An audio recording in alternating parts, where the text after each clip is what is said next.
stuff everywhere. I'm gonna clean up this wiring. It's 10-3 wiring sim right here. 240 wheeler, angle grinder, miter saw, but it got the cover here for dust. Connect the vacuum to it and you'll be good. But I rode the 125 today. YZ25. I'm still waiting on a motor. Still trying to find a cheap motor. If you could find one, it'd be cheap, but it's gonna have a lot of problems. I'm trying to find one that's cheap but don't have a lot of problems, or just find one period, because to rebuild that motor, shops are talking about $650 plus shipping, both ways. So $700, $750, unreasonable. Trike, almost. I took both wheels off today, but this wheel is pretty good. That wheel bearings like out of it completely. If you see, done. The Cruise to 150. It's good for the most part. Lights. I just headlight out over here, but hold on, I gotta hit the brake. I gotta hold the brake. Hold on. It's good. You got reverse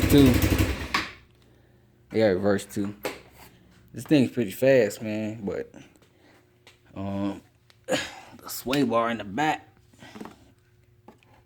it's pretty loose in the middle. So here, it needs some washers or something. I'll figure something out. Either a shorter board or some washers, one of the two. You got an air box, like a huge air box. You can see right there, that's the air box. All of this. Think about taking that off and just putting a regular air filter. So the carb is. So let me show you one more time. Get some light. All that look like a worm there. Show you one more time. That with the brown on it, it's the airbox. So I'm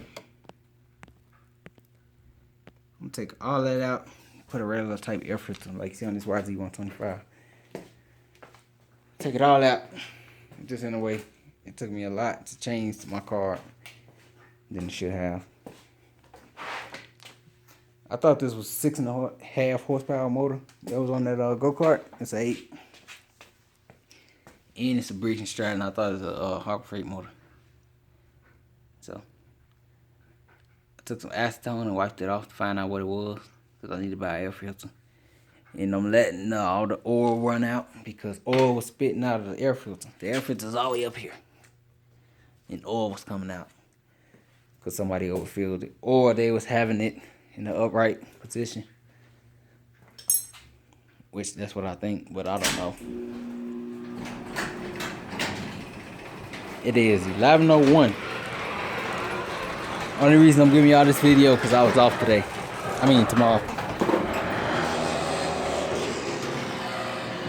Got the Avio, haven't done a thing. Waiting on parts to come. So tires, timing belt, water pump, trans fluid. This takes some special trans fluid. Type 4 trans fluid, if you look it up. It's pretty like